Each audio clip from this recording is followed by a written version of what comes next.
Hey everyone, it's Kristen and we are reviewing a game today. That game is Duke Nukem Forever for the Xbox 360. I know you're so excited to hear about this awful game. It's kind of good though.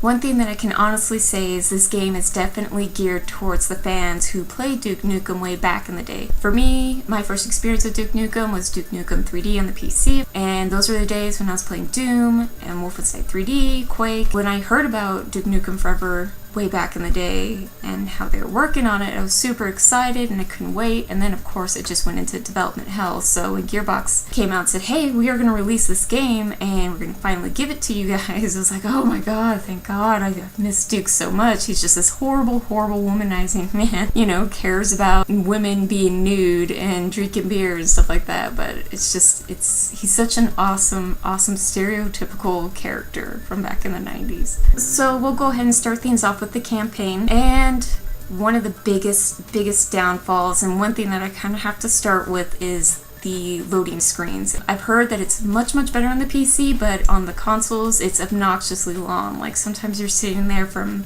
like 30 seconds to a minute and you think, wow, really, Kristen, you're sitting there bitching about 30 seconds to a minute just sitting there and waiting. But when you're playing a game and you're all sucked into it, something like that really does kind of snap you out of the game and you just kind of lose your momentum. And I found myself like, oh great, a load screen, and I'd have, you know, Clash of Kings sitting next to me and I'd just start reading my book and I'm like, oh yeah, I need to continue playing my game. Or I would just, you know, be like, oh, load screen, well, I'm just gonna save and stop for now and just start up later. So that's a huge downfall for sure, because it totally brought you out of the game and made you walk away from the game sometimes. The campaign was awesome. Besides the load screens, it was definitely a lot of fun just picking up random guns and just blasting the living crap out of your enemies. It was just always interesting to see what he was going to do next and what you could interact with. That was a huge theme, is just all the interaction. Like at the beginning of the game, you started up,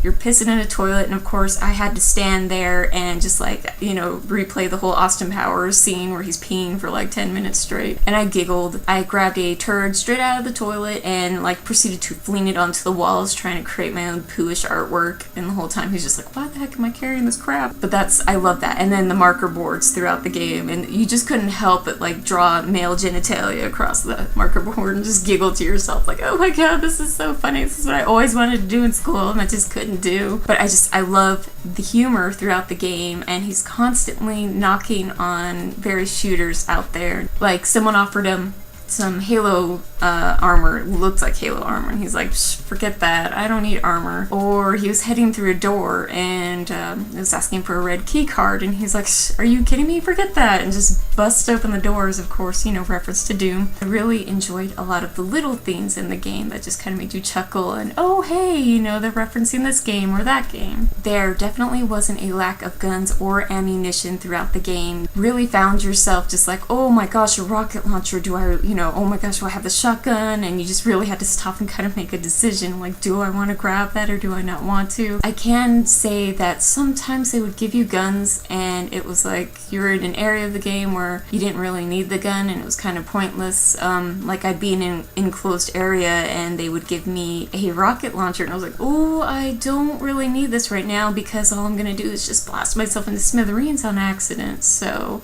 that was definitely kind of obnoxious, but you know, really wasn't that bad of a thing. Now, personally, I don't think video games should be judged on their graphics. A lot of people are complaining about how awful the graphics were. My personal opinion is, yes, sometimes the graphics were awful looking. There was a certain point where like I was at the Hoover Dam and swimming through some water, and the water looked worse than water that I saw in EverQuest back in like the 90s. It was awful. It was just like, ugh, this looks gross. This doesn't look good at all. Why didn't they fix this? But sometimes the graphics in some areas were just magnificent. So the graphics were kind of a hit or a miss. And it's, you know, it's really not that big of a deal, and it is a bit explainable because again, this game has been touched by so many hands and was in development hell, and all Gearbox wanted to do was pretty much bring it out there, give it to the world, and just polish it up as much as they could. The game definitely keeps you on a linear path. You look at any shooter out there right now and they're keeping you on a linear path, you know, like, oh, here you go, we're gonna throw you point A, here's your mission, this is what you need to do, now go and get to point B. Just go. And so you just pretty much run down the map, down your line, shooting people, and get to the point that you need to get to. So of course, Duke kind of follows that. Kind of disappointed because I was really expecting Duke Nukem Forever to be kind of very, very reminiscent of Duke Nukem 3D. And that's kind of what I wanted out of the game. If they really followed that direction, it definitely would have done a lot better in the reviews. Thinking back on Duke Nukem 3D, I loved going around and sniffing out all the secret hidden spots where you could find ammo and certain stuff like that. It was a linear path, but you still had your decisions to make, and you could still just go around and start looking for things and blowing up stuff and blowing up walls just to find other areas. That kind of disappointed me, but at the same time, it's just like they're really trying to follow what shooters are today. I could only carry 2 guns at a time, and it was like, I don't want this to be like every other shooter out there. I want Duke Nukem 3D, my magical jeans that I could carry, you know, 10 different weapons, you know, and every bit of ammo and equipment that I needed. They had you automatically regenerating your health, which was kind of funny because they made fun of Halo and the Halo armor, and it's like, oh, okay, well, Duke somehow regenerates his health without a health pack. Back in Duke Nukem 3D, you had your health packs. I think a lot of people are just expecting a nostalgic, reminiscent, you know, of Duke Nukem 3D, and here was this game that was imitating shooters of today. And like, definitely Duke should go in that direction because that's what people are playing right now, but at the same time, I just don't think it's for Duke. Duke Nukem Forever's campaign, though, was definitely just a nostalgic,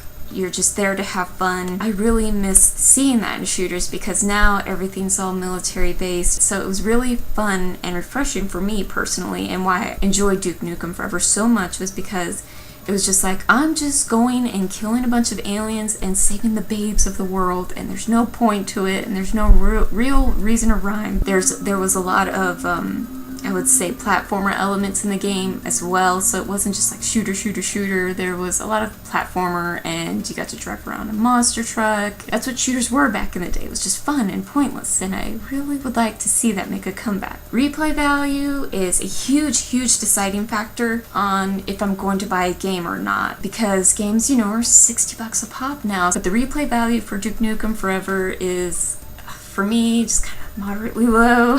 There's definitely, once you beat the campaign, there's no real reason to go back through it and play it again and experience those excruciating load times. So I can definitely admit that this game is probably a rent or a buy much later down the road when it's like 15, 20 bucks. I really don't think you should be dropping $60 on this game if Duke Nukem isn't something that you've experienced before and this isn't a game that you've been looking forward to. Last but not least, the multiplayer. The multiplayer is just there. It's there, and the controls are kind of clunky, and it definitely looks like something straight out of the 90s. It's definitely not like Call of Duty where you have to run and crouch and hide and wait and camp. It's like Halo. You just get out there and you gun and you try to kill as many people as you possibly can before you get killed. Judgment call in this game, for me, on a scale of 1 to 10, 1 being low, 10 being super awesome high, this game was definitely, I would say, a 6.5 to a 7 for me. I loved the game and I enjoyed it because it was Duke Nukem, it was nostalgia, and it was just good, pointless fun, and it was just like, finally, something that I can just sit down and play and there's no point to it, you know. Sometimes that's just kind of nice. The load times were awful, and the game is definitely just a polished up shell of what they started back in the day, but it's Duke. Hail to the king, baby! And there's a dove watching me, which is kind of creepy. Go away, dove.